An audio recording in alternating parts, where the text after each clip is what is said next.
All right.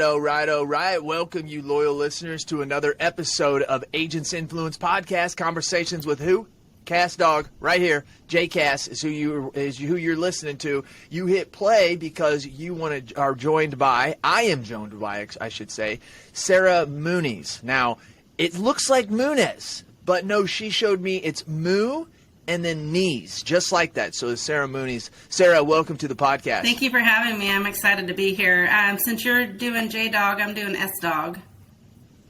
S-Dog. Okay. You know how many people aren't going to butcher your name, though, now that they listen to the podcast? They're going to like, when I see her, it's Moo Knees. Okay, Moo Knees. So that was a good way for us to say it. I really do. And S-Dog, appreciate you coming on today. Absolutely. I'm glad to be here. Was S-Dog having to be like a name back in the day, or are you just throwing that out there right now? No, that's just like my gangster name that I'm giving you today. Yeah. Wow, you have gangster names? Like, you're way cooler than I thought you were. Yeah, I grew up in the hood. I mean, I don't even know you. Yeah. Girlfriend, I love it. Yeah, the DOGGLBC, you know? Yeah, all right. Okay, Sarah, it's going to be a fun one. Are you ready for this? Absolutely. Fantastic. Here we go. We got the three questions that we always start out everybody with is, are you an iPhone or are you a Droid user? I'm iPhone. All the way. What's the last app you downloaded? I don't remember. I think it was Spotify or Audible or something. Yeah, I'm not sure. Probably Spotify, so you could listen to this podcast. I hear you. I mean, it's that big. It's changing people's lives. Or Audible. I am an Audible fan. I absolutely love Audible. You know what I just found out about Audible? And loyal listeners, you probably already know this, but so my wife is like, hey, I'm going to start reading, right? And I'm really proud of her. She actually completed a book, which for probably most Americans, like 95% of them don't read a book a year. So she did. Really, really proud of her. But how she did it was through Audible. And I thought to myself, like, I have points, you know, and they just add up in there, okay? And then I'll get down to like 2 or 3 points, and then I'll get up to like 15 points because it depends on how many books that I'm reading. Well, if she downloads it, it senses that we are like a couple or something together, and so it allows her to see my library. So I can download things into my library, and then all she does is open up her Audible, and then she listens to what's ever in the library. She can't buy.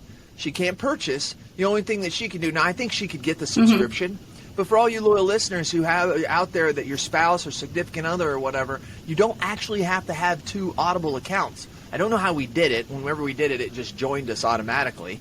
But I just thought that was amazing. So now I don't have these 15 damn points all the time, and I can start actually utilizing them. I mean, I read anywhere between 15 to 20 books a year, Sarah. But when you start with like 15 and then you get 2 or 3 or 5, how many points you get a month, I'm thinking to myself, you got to be Bill Gates to get this thing down to 0, you know? 2 books a week is what he reads. So how about you, Sarah? What are you reading right now? Well, I was told by my daughter that listening to books was not the same as reading. She's 17 years old, so she knows everything, you know? Oh, absolutely. But I have about a 45-minute drive to work, so I can get through like a couple books a week. Now, I listen to fun books. Usually I don't listen to things that are going to get me very far in life. But I just like to laugh on the way to work and kind of unwind before I get here. So it gives me something to look forward to. Yeah, that's my wife. All her friends were reading this book that I think it's a book that a lot of women read, and she decided she was going to do it. I was blown away. Now, see, here's the thing. I've given that a lot of thought, Sarah, in the reading versus listening, okay? I don't think there's much difference. I think there's a difference between reading and watching video. Now, all you loyal listeners, this is even new to you. Have probably had a nice cannabis session or something at some time and thought about this. But here's the thing I think about this. Like, when I'm reading or listening, I'm having to, I don't know if the word's propagate, I'm having to create in my mind the story of what's happening, right? What the people look like, where they're at. We're doing all that stuff. That's happening if I'm reading, or that's happening if I'm listening. Now, maybe like it goes into a different part of the brain because it's going into the eyes versus, but I think at the end of the day, I think it all ends up in the same spot. Now, watching a movie's different because they're taking away the creativity, right? Absolutely. I think a lot of people wonder, why do I like books more? Or why I watched a movie, but I read the book and the book was better. Well, because the book was your imagination, right? Rather than the director's imagination. And I think it's there. So I would challenge Miss Know-It-All, because I have a 16-year-old, believe me. I know right where you're at, sister. I know right where you're at. I would challenge them to, I wonder, what's her reasoning for that? Did she tell you? Well, for I'm one, her curious when teacher people told say her stuff like that. that. And then two, reading is you're actually engaged and have to pay full attention to it. And listening is more of a passive type action. And she has a point. I can see how when I that's do true. read, like actually physically read, I mean, I can't really have distractions, and I can go back and reread. Whereas sometimes I'll listen to a book and fall asleep. Not when I'm driving, though. Oh. I mean, when I'm not. Yeah, that's what I'm going to say. Wouldn't recommend that, Sarah. Yes. That's interesting. And I could see how the teacher would tell her that, because they're probably trying to make her read something boring like the Scarlet's Letter or some shit. My son just had to read that. He was a sophomore. He had to read the Scarlet's Letter. I'm a huge avid reader. I'm like, no wonder these kids don't want to read. Who's making them read this? Let them read something fun, you know? Anyways, okay, here. Sorry, loyal listeners, got lost already in this podcast. You love to win or do you hate to lose, Sarah? I love to win. Any reason why? I don't know. It feels good. Feels good. Feels good. So does sleeping. You know, a lot of things feel good. So, yeah, I'm with you. You never really thought about that? Do you think it's always been that way, Sarah? Let's ask that. Do you think it's always been that way? No, I don't think it's always been that way. I think I used to be afraid of losing. Like, that was a fear. So winning was a way to stop from losing. Okay. But as I've gotten older, turns out that I'm a bigger loser than I thought I was, because I lose a lot. So I know what you're saying, but that was funny. So winning, I mean, I prefer winning because it's more fun than losing. Mm-hmm. Yeah. I have my reasons. I think there's a lot of them out there. Hey, let me get to the third question so we can finally get on to and find out more about Sarah. Two things in the world we believe got you to where you are, luck or skill. Which one would you say is a bigger factor in your life? Skill. Skill, why? And perseverance. Because I have not had a lot of luck. Perseverance. I'll put it that way. You have Yeah, like I've had to push through obstacles to get to where I am. Some that I didn't know that I could push through. Okay, I like that. You had to push through obstacles to get where you are, and some you couldn't push through. Take us back to high school. Take us back to college, diapers. As far as you want to go back, it doesn't matter. Bring us forward in about 2 or 3 minutes to tell us how you're sitting in the spot you are right now. So high school, I was just surviving. I mean, I don't know many people that loved high school. I was definitely not a lover of high school. I hated high school. I was just trying to get past high school so I could move out of my house and do what I wanted to do and be a grown-up. And although lots of people say adulting is overrated and that you should try to be a kid as long as possible, I think that's only if you live in a good household. When you're in a tough household and live in the hood and you don't have anybody who has your back, adulting is definitely way better when you have control over your own future and lifestyle. So basically, I could not wait to move out and, paid for school, and I was very determined that I was going to get through school. I was told my whole life that I wasn't smart enough. I wasn't smart enough to do anything, and I didn't start talking until I was like 4 years old, so I was actually a special needs child. And Gotcha. I don't know if this is politically correct, but I was diagnosed as being retarded for not speaking until I was 4. And I don't mean that in a derogatory sense. I mean, they actually diagnosed me, and the doctor told my mom that I would be smart enough to get married someday and have children, and that's all I would ever be able to do. Obviously, I've done more. So I'm here to prove it Wow, right how now. the doctors were wrong in the 70s. Let me tell you. Holy shit. Yeah. Wow. So, and it was probably like the 80s because I was born in 78, but I was diagnosed like when I was like 80 and 82. Okay, yeah, I was born in 78. We're going to talk about that because I love talking into people that were born in that year and around there. I'm serious about that. Well, so this is wild and crazy. So, so where are you at now? I'm sorry. So basically, I pushed through college, proved everybody wrong. I started my insurance career at a small agency, and it was by accident. I did not purposely get into insurance. I thought I was going to be this big advertising and marketing guru. Turns out I'm not really that good at advertising and marketing. I was like mediocre. So I did not get into that field. I love it. I love your self-awareness. It's so awesome. So I fell into insurance by accident. I worked for a State Farm agent, and they told me that I was taking a marketing position, so I was super excited. I didn't realize that telemarketing was really what marketing was to them. In my mind, marketing was not telemarketing. No, yeah, most people it's not. So I learned a lot doing that for 6 months, just trying to like cross-sell people. I didn't get licensed there. I actually took another job that I thought was marketing, and it ended up being door-to-door sales. And they just told me that I was marketing. It was one of those like multi-level things where they're like, hey, if you sell this much and build this kind of team and do all these hoops, that you'll become like this 6-figure, hotshot, and you'll have your own office and this and that. And, none of it was very truthful. I had just gotten married that year, the year before I graduated college. I got married pretty young. I didn't realize I was young at the time, which is funny. I look back now, I was like, man, I was a baby when I got married. Baby, yeah. My daughter's only 4 years younger than I was when I got married. I mean, like, that's young. Wild. But wild. That job took a toll on our marriage because my husband wanted attention. And he wanted to actually spend time with his wife, and I was working 60, 70 hours a week, and I was probably making $1 an hour. Like they paid they didn't pay me my commission out like they were supposed to. However, I look at that as my internship. So it was a 6-month-long internship that taught me how to sell, because they taught a lot of sales techniques. And going door to door, slinging office supplies is not easy.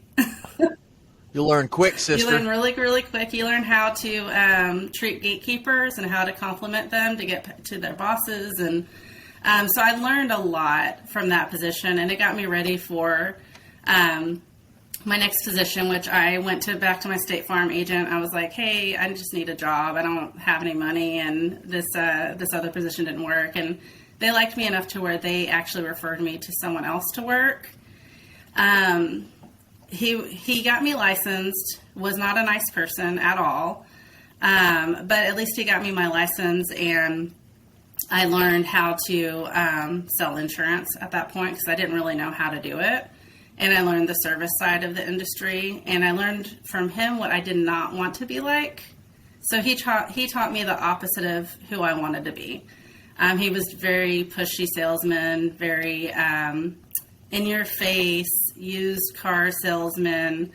He would literally like put a piece of paper in front of people, because this was back in the day when you printed out your quote and presented it in person, and he would tell people they were stupid if they didn't buy insurance from him. So that was his sales technique, and I did not like that. And it worked, though. Isn't that amazing that it worked? Like, he probably sold, didn't he? It worked. I don't get it. Here, we're worried about our customers. I had this one lady, she won't quit buying from this agent. I'm over there. The agent's on the phone yelling and screaming at her, telling her that she can't leave. I get off the phone with her, and this was years ago, and she decided to stay with the lady. I don't understand. Here I am worried about being 1 minute late, and these people are calling. So, so you had one just like that. Wow. Yeah. Holy cow. Tough. You learned a lot, though, didn't you? I did. You learned what to do and what not to do. I definitely learned who I did not want to be like. He taught me about coverages.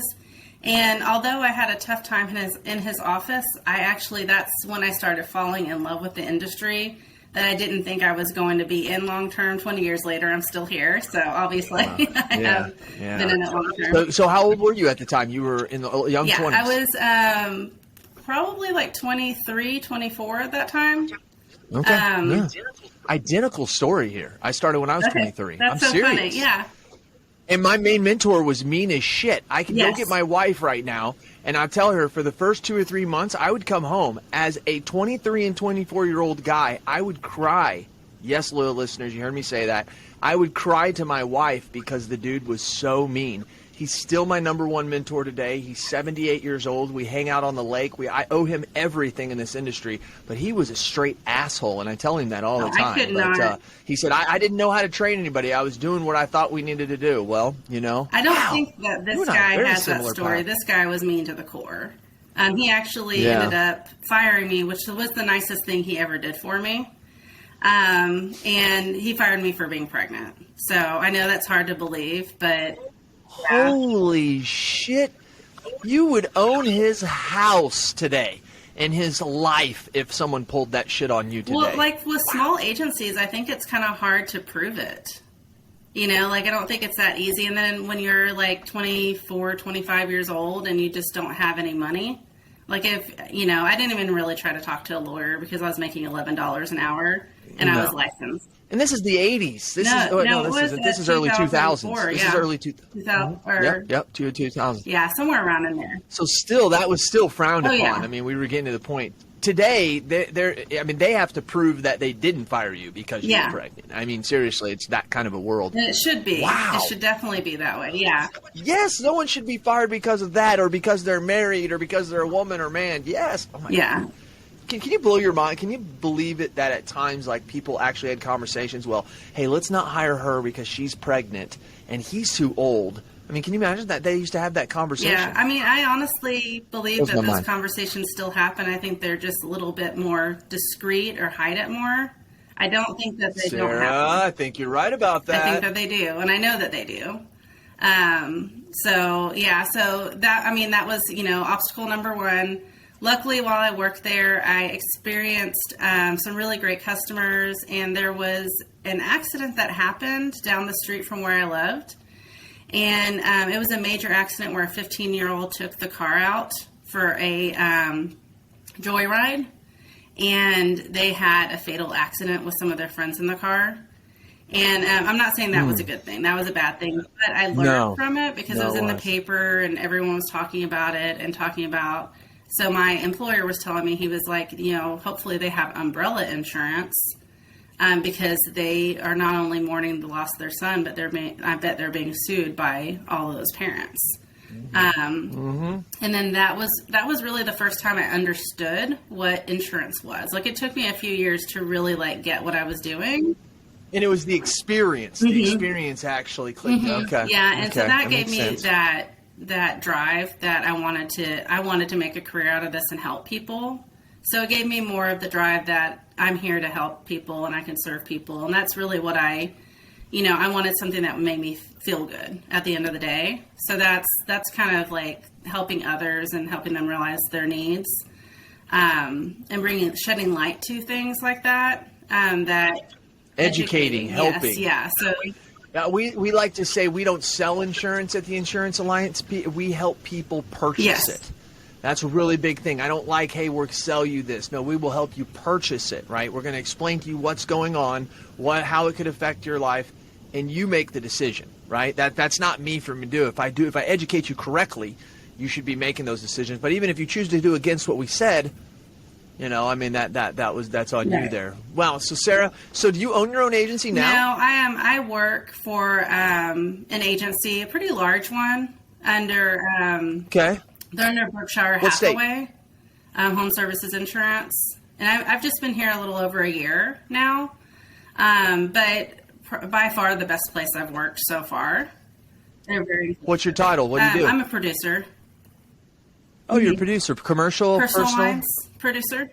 Yeah. Okay. And they call us like branch agents because we get to sit inside of real estate offices, and that's our referral source. So we have that built-in referral source, which is amazing because I've done the outside sales thing. I've done the inside sales thing. Actually, like, part of my career, I was inside of a credit union for 9 years, and the setup of getting referrals brought to you was amazing. And so hold on, Sarah. Let's discuss this. Let's discuss this because, as you know, I've done over 800 of these, and no one has exactly told me what you just told me. So your office, you go to work there, I go to work there, that will put me in a real estate office as the insurance agent, and that's the customers I deal with. Do they own the real estate agency as well? No, it's a partnership. They've got some, what we call today's word, if you want to be cool, it's JV, junior version, or joint ventures. I was at this place in Denver last week, and all these cool dudes are walking around like, yeah, I'm JV with him. Yeah, I'm JV with him. Finally, I went to one of my buddies. I was like, what the hell is JV? He's like, joint venture. I'm like, oh, well, I know what that is. I guess it's the cool thing. You got to say joint venture. But anyways, so that is wild. That is a unbelievable model that these people have. So do they not hire an agent unless they have a branch office available? Yeah. Does that make sense? They give us a couple different offices. Like I have 2 offices that I work with, and they do it based off of how many sales, like how many homes are purchased through that office. Gotcha. So they have a system in place. So you just have a lead source coming in. Yeah, it's amazing. It's amazing. And I thought it was good when I worked in the credit union because I was dealing with like 50 leads a day. You can't even keep up with 50 leads a day. But those weren't people who were necessarily ready to buy. You're trying to purchase, trying to get them to switch over. Whereas these are people who are recommended to you by people that you built relationships in the office with. And they trust you, and they're about to buy a home. They need insurance, so it's a much different style for sure. So in today's world, in the tech world, we're starting to call that embed insurance, right? But embed has to do with the digital population of it. What your agency is doing is embedding you in the agency, the real estate agency, so that it comes through. I believe in my loyal listeners, if you haven't heard me talk about it, embed insurance is one of the most powerful things that will happen to the insurance industry in the next 1 to 3 years. A lot of people have wanted to do what Sarah's agency has done, loyal listeners, but they don't have the relationships or don't want to create the JV. And so what they do is they just try to create the best relationships they can. I think you're going to start seeing us digitally embedded in the process to where the insurance is just one part of that process. Other places have been doing this forever. I was just buying a plane ticket, and they offer you right at the end to secure your trip, like in case something happens, and it's for $32. And right underneath it, it says it's written by Allianz Insurance or Alliance Insurance, something like that. And I'm thinking to myself, that's embed insurance, right? They have to buy this, or they need to buy this. They can buy it right through you right there. And that's interesting that you guys have literally set up a real world example of embed insurance. That's phenomenal. How many branch offices do you guys have, Sarah? Oh my goodness. So we are a national company. So they have several different real estate offices and relationships that they work with. But here in Texas, I believe we have 20 or so offices, maybe more. Wow. I should probably count that. I just know the offices that I represent. Wow. We have 11 agents, and each agent has at least 2 to 3 offices. Sarah, where does it come from, switching sides now and switching angles? Where does it come from, this empowering of women? You wrote this book. I want you to tell us, loyal listeners, why have you wrote this book? What is this book? Loyal listeners know that some women is something that I'm really always trying to push through here. I was raised by a single woman. I have a lot of appreciation for women. Doesn't mean that I've smacked. I mean, smacked. God damn. Okay, just for the record, you can ask my wife, anybody, her number. I'll give you her cell phone number. I've never abused her or anything. I just said smack when I'm sitting there. What the hell was I even thinking? Sorry about that, loyal listeners. So, going back to it, I mean, I agree, and I talk the smack of having a single woman and being raised by a single woman, and I talk that smack for a reason, because I think it has been instrumental in who I am. I'm instrumental in who I am. I probably have more feminine in me than I do male, and I know I'm just telling the world this, but I do because my whole life I was raised and I saw through the eyes of how a woman would take charge of something. I had 2 younger sisters. I mean, I was surrounded by women my whole life until I was 18 years old, and it's weird how whenever I was in high school, I had better relationships with my women teachers than I did my men teachers. It's just always been that way. So tell me about you. What's your why behind this? So I have so many whys.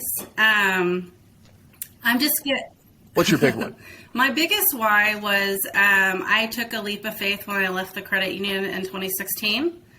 And nobody really tells you, and I've talked about this in a couple different places, about your leap fall. Like your leap, if everyone's like, take that leap, take that chance, it's going to be great, you're going to grow.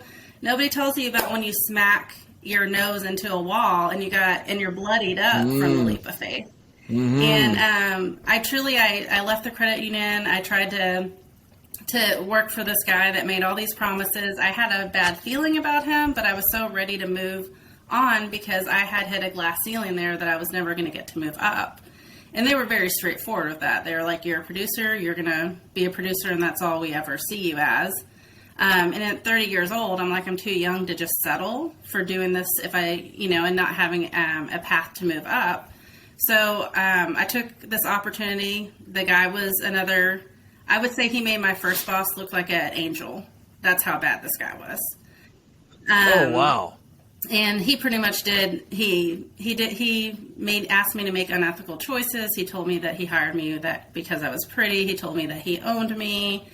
Just like everything that you can do is wrong. This is 2016, guys. 2016.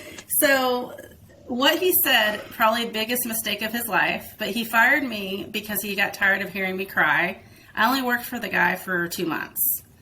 And he was like, I'm so tired of hearing you cry. This isn't working out. You need to quit or I'm going to have to fire you.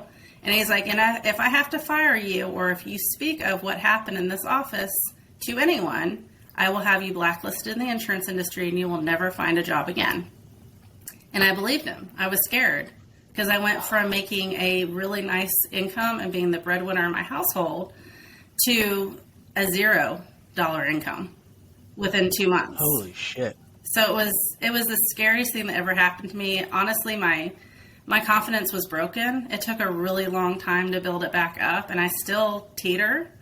It takes a lot of work to keep your confidence up, and it takes like a second for it to be broken. It's kind of amazing. You're right about that. But I was telling a girlfriend of mine this story, and she's all about like helping women agencies and women empowerment. And she was like, who's this man and how does he have so much control over you? And I couldn't sleep like the entire night thinking about it. And I happened to know a publisher that I became friends with, Tony Canis with Insurance Nerds. And I asked him if he would be willing to help me write a book about women in insurance. And he was like, absolutely. When do we get started? And I think had that guy not told me that and had I not shared that story, I could not sleep thinking that he still had that kind of control over me. And that was 2019 when I started the journey. So really, I mean, I guess I could thank him for giving me the fire to want to pursue this. And along the way, even in the journey of writing the book, when I shared stories with, depending on who I shared the story with, some people would say, oh, we have 100% equality. It's no harder for women to move up than men. And usually it was men that I was talking to that would say that. And then women would say, I don't really know. I mean, I guess it's okay. I've had struggles. It's been hard, but I guess everyone goes through those. But I see a lot of guys don't really go through the same struggles. I mean, typically if a man's wife gets pregnant, they're not going to get let go because their wife's pregnant. Usually they're like congratulated and get a promotion because they need more money, even though, let's face it, if a woman becomes single and ends up raising that baby by herself, the mom's going to be the one paying for that baby. That's just the way the world works. So, it really truly is. He was the fire that, I wouldn't say he was the fire. That was the fire that lit under me that I wanted to take my control back. And I wanted to help speak for others as well that maybe can't speak up. And I couldn't speak up for a long time because of fear of repercussions. And even this journey, I've had some repercussions along the way. Right. Well, let's go ahead and say his agency's name and him and his email right now live, and everybody is going to call this guy. No, I'm joking. But, the thing is that is, you said it. You said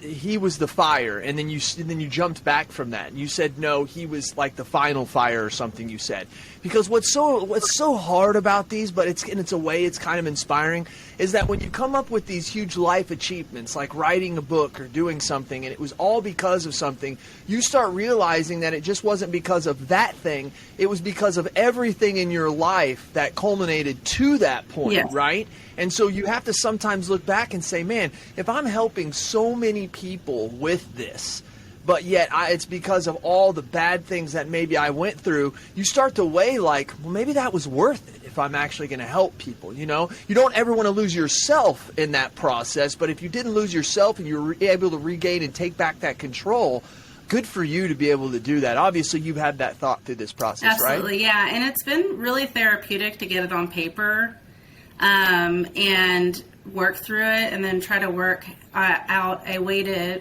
make something positive out of it, because the book isn't about just my struggles. And I actually interviewed several other women who had different but similar type struggles. It's also about how there's been a complaint about lack of talent in our industry.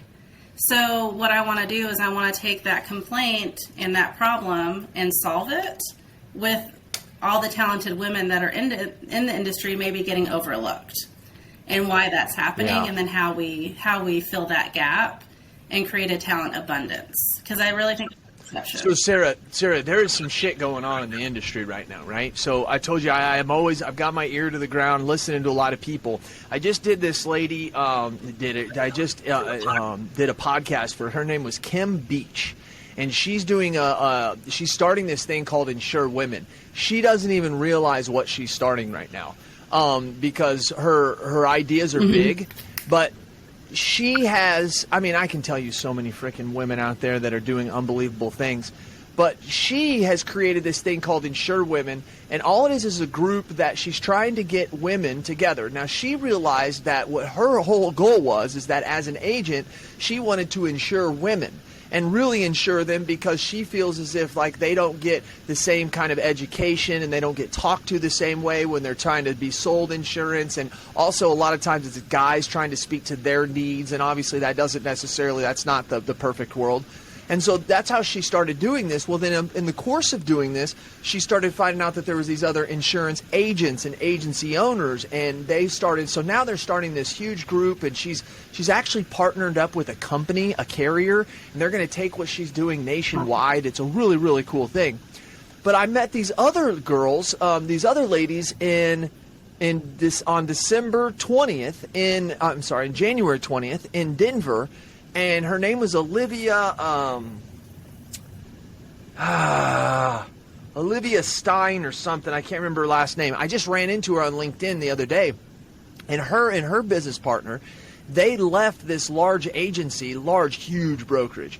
And they started their own business. And this is not the name of it. I've got to get her name. But it's like All Women Insurance. And what they do is they're only women-owned agencies. They want to franchise this, and they only sell to women, business owners or consumers.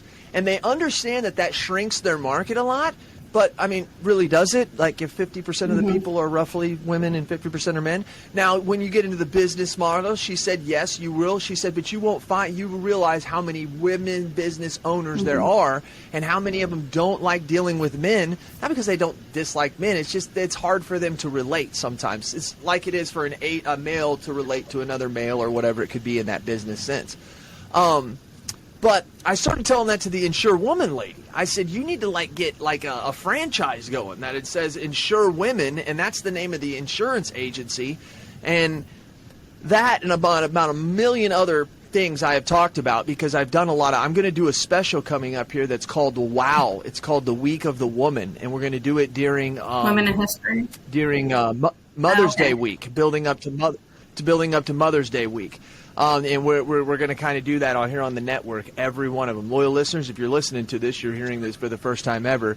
It's just going to be, we're going to interview everybody on every podcast, all 11 shows. We're just going to interview just women and bring them forward. Because I will tell you this, the women who are kicking butt in this industry, they realize something. First of all, They don't let anybody push them around. Second of all, they realize that they can prospect better than men. I've said it over and over and over, and that's not Cass's words. That's other women saying, Jason, you brag about being a great prospector. I bet you I could out-prospect you in a minute because I can get into places that you can't. And I said, damn it, you are absolutely right about that. And most of the time, there's places, maybe back in the day that I could get into that they couldn't, but those are becoming fewer and far between. I mean, we're kind of getting a little bit sophisticated in society. So ever thought about anything like that? Or, I mean, have you talked to any other women out there who are doing something similar to you? So writing a book and getting a book out there, turns out it's kind of, like I said, it's a hard task. It's hard to get people to back you up, and it's scary because a lot of people will push back because it's scary for other people in the industry and especially leadership to be called out that this is still happening and this is still a problem and we need to fix it. So, however, I do have like a really good friend that around the same time that I was writing the book, she was having a really hard time with an employer. And what she's decided to do is she created a accountability type business. So it's called Insure Equality. And what they do is they have this scoring for companies where people can go in and score their company based off of diversity and inclusion measures. And they actually have somewhere in there where things are completely anonymous and not shared anywhere. It's just for scoring factors. And then the company can choose to be part of her program to get their score increased. So it's pretty cool. She just launched it 6 months ago, and it was because of the way she was treated at her last employer. She didn't want anyone else to go through that again, and she wants to try to prevent those things from still occurring. So, wow. So did you tell her about what you were writing in the book and everything? Mm-hmm. And I mean, that's how a lot of that came about? No, it wasn't. Yeah, it wasn't because of me that she created the business. She created it because of her own experiences. We just happened to be working on similar, like I'm working on the book and she was working on her business because she was trying to decide, do I go and find another job or do I try to create something of my own that is really important to me and I feel powered by. So that was her journey. And then my journey, I was already writing the book and on that journey. And we've talked a lot about it and she's helped give me some feedback and that type of thing. So it's been really cool. I'm on her board as well. So I help her and she helps me. And gotcha. What's the name of your book, Sarah? Undiscovered Voices, Unlocking. And when does it come out? It's out. Is it out now? It's on Amazon right now. Okay. So it's either on Amazon or you can go to undiscoveredvoicesinsurance.com and it's there as well. And it's Undiscovered Voices Unlocking the Potential of Women in Insurance. And there's like a lock that is undone where a woman is speaking up. So it's really cool. And it's, I think that now that light is being shown on it more and we can open up about it, I'm hoping that people aren't so scared and that we can all work together. Because the problem is that women can't break the ceilings on their own because most of the leadership are men. So it has to be the men saying, okay, I have this problem. I want more talent. I want more opinions so that I can be a better business owner. And this is how I do it. I pull the women that are talented in my office. I help pull them up.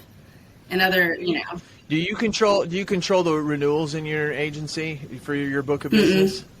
Mm-hmm. You don't do the new business. I do new business. You just do the new business. Yeah, I strictly do new business. Mm-hmm. Okay.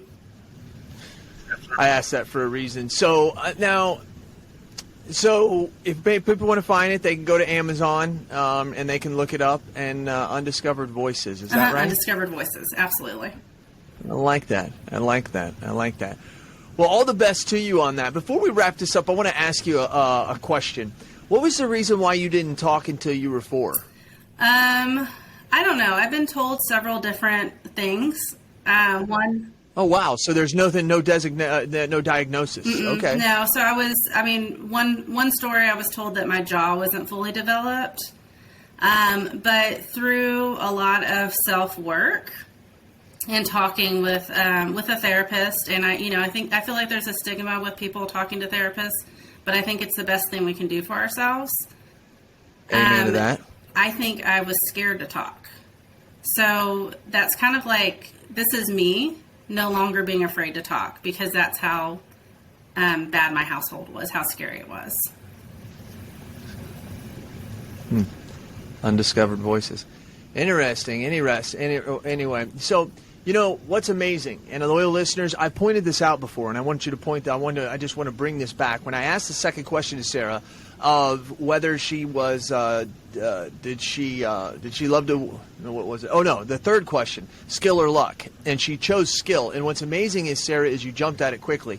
I've started to realize that a lot of people who say luck, a lot of times, not every time, but a lot, they associate that with their being young. They'll say, I'm lucky because I was given opportunity that other people weren't. I was born into a loving family. I was born into a rich family that took me somewhere. I was born in the hood, but I had a great family that showed me how to get out. And then a lot of times when people are associating things with skill, it usually has to do with being older, obviously, because that's when they developed. And it's amazing that maybe some of the hardships you went through, and when I asked you that question, you immediately jumped to skill, because obviously luck probably wasn't something that you felt was in your favor a lot of your life. But just like I tell my producers, whenever they leave the day and they don't make a sale, I tell them all the time, you made money today, you just haven't been paid for it yet. Right? They'll talk about, a guy will call, or a person will call in, and they'll say, hey, you know what? I talked to you about 3 or 4 years ago. I'd like to go ahead and get that policy and have you just take over my business. And it's like, see, you made money then. You just weren't paid for it until now. And I think that's exactly what sometimes people who have rough childhoods and stuff, it's are you going to discover, are you going to pull back the layers of the onion and discover who you really truly are? Because I think success stories like yours come out. Keep going up against the struggle. I wrote down something here, which, loyal listeners, I'll probably make the name of it. There were obstacles I had to push through, and some I could not. That was something that you started right off with, and I made a note of that, because I think that has a lot to do with it. But so many people give up, Sarah. Mm-hmm. So many people give up, and you didn't give up. And God knows there's probably many times you did, but you got right back up on your feet, right? So kudos for you on that. Anything you want to say wrapping up? Just that I hope that people find the book to be enlightening and helpful, and that we start making positive strides in our industry for everyone to move up. And, for the women, like the interesting thing you said about giving up, lots of women in my research, they do give up on the industry, and we don't want that. We want to keep the talent here. So that's really what the book is about. Right to that. Is keeping our talent in-house. Yeah, damn right to that. Yeah. So right on that. Yeah. I had a couple other things I want to say, Sarah, right before I was going to close up, and I can't remember. We'll go into our final 2 questions. Leaders are readers, and readers are leaders. You are a leader, believe it or not. You must be a reader. Tell me what you're reading again. Right now, so I'm actually reading The Temp. It's just a fun Audible book. Yeah, you like those fun books. I like the weird stuff. Like, I like Cut and Run, which was about these people that cut out kidneys, and it was a comedy, though, believe it or not. So gotcha. Maybe like a little bit of a twisted sense of humor. Yeah, no, that's okay. That's okay. I got a couple buddies like that. They're weird as hell, but they're funny also. They're some of the funniest people I know. Yeah, okay. What was the name of that book again? Say it one more time. The Temp? Is that you're talking about, the one that I'm listening to? The Temp? Okay, yeah, I didn't make sure. You get your kicks on Netflix. Maybe you and your boo are watching Hulu, spending your time on Amazon Prime. What are you watching right now? So what I've been watching right now is The Woman Across the Street from the Woman Across the Street, like the longest title ever. My wife said that this weekend. What is the woman across the street watching the woman street, or the girl across the street watching the woman in the window across the street or something? Yes, my wife said the same thing. Oh, that is great. So you're watching it. Is it any good? It was good up until the last episode, so I don't want to spoil it for anyone, but I'm kind of finding it a little far-fetched. It's very similar to a book that I had listened to, and they made a Netflix original for as well, which was The Woman in the Window. That's what so it's almost like they took that story and then just kind of tweaked it. But The Woman in the Window was a much better story, a much better psychological The woman thriller. across the street watching the woman in the window next door or something like that. Yeah, that is so funny that you say that. My wife was just saying that. I was cracking up. My wife's not always like the most witty and funny person, so she said that. I about fell out of the damn chair. So anyways, they really appreciate you coming on. I really, truly do. I want everybody to get out there and read that book. You know what? If you're a man, you could probably learn more from it than anything. I do hate this society that we live in. I don't necessarily blame this industry. I just think that there's, a lot of agencies have made a lot of money sitting in their own little agency cocoon, right? These assholes that you worked with, I don't think they've realized that outside the walls, society is changing, and it doesn't even have to do, Sarah, with the fact that you're a woman. It has the fact to do that you're a human, right? Let's start there. Let's stop trying to say, well, we shouldn't treat men this way, and we should treat humans one way. Right? That's with self-respect. That's with respect, with courtesy, common courtesy, understanding, right? We have this biggest saying that I've probably heard in the last 20 or 30 years, which is so true for all of us, is you have no idea what that person's going through today. No matter how mad I get at somebody, I'm like mad, whether it's road rage or whatever. My wife has a very, very balanced sense of life, and she'll say to me, listen, that person's a jerk, but you have no idea what just happened. Maybe their wife just cheated on him and they ran out the door and they don't even realize what state they're in, And sometimes when you look at life like that, not sometimes, we should, it really, really puts an adjustment to it. And then it's terrible that life is this way, but we have to have these tragedies to find the good sometimes, And it's a weird way that God made the world, is that you don't know what good is if you don't know bad. You don't know bad if you don't know good, and they have to both coexist in this world. So, but it's people like you that say, hey, everybody points out the fun in life. Let's point out some of the struggles too. Let's be real. Let's have a conversation that actually is inclusive to all of us who have maybe went through a struggle that you truly haven't. And so, kudos to you, Sarah. Thank you very much for bringing that to the forefront. Thank you. I appreciate it. One thing I always want to remind my loyal listeners, and I want to remind you right now, is that this is the greatest industry in the world God ever created. I say that a lot. I say it all the time. People quote me on it. I had a guy just the other day, David Watson. He wrote this article. He said, Cass, I'm going to quote you in it. He sends me the article, and this is the greatest industry God ever created. And I'm thinking to myself, people, you don't have to, it's okay. You don't have to say that that's my quote. Just say that it's whoever's it is, because it's the truth. But one thing that I do want people to pin to is why I define that. Because I know that the insurance industry is the greatest because of residual income. You can work today and get paid on things that you did today way down the road. But when you think about residual income, think about who handles the residual income. My loyal listeners know when I say this. Sarah, when you think about it, 80 to 85% of the workforce that works in an agency are women. And that necessarily means that 85 to 90% of the renewals that are handled in this great industry are handled by women. And we have a 92% success rate of keeping those renewals that are handled by women that make this the greatest industry God ever created. So, at the end of the day, this is the greatest industry God ever created because of women. And don't you forget that, Sarah. And don't all you loyal listeners forget that. And if there's any of you CSRs, account managers, producers, or anything that are being treated like Sarah, just understand that in this world today, you can work from anywhere, and Jason is always hiring. All right? Sarah, thank you very much for your time. I do greatly appreciate it. To all you loyal listeners, thank you very much for giving me your ear one more time. Remember, tell me your thoughts and tell me your ideas, and I'm going to tell the world what you have to say. This is Cass. She's Muniz, and we are out. Thank you.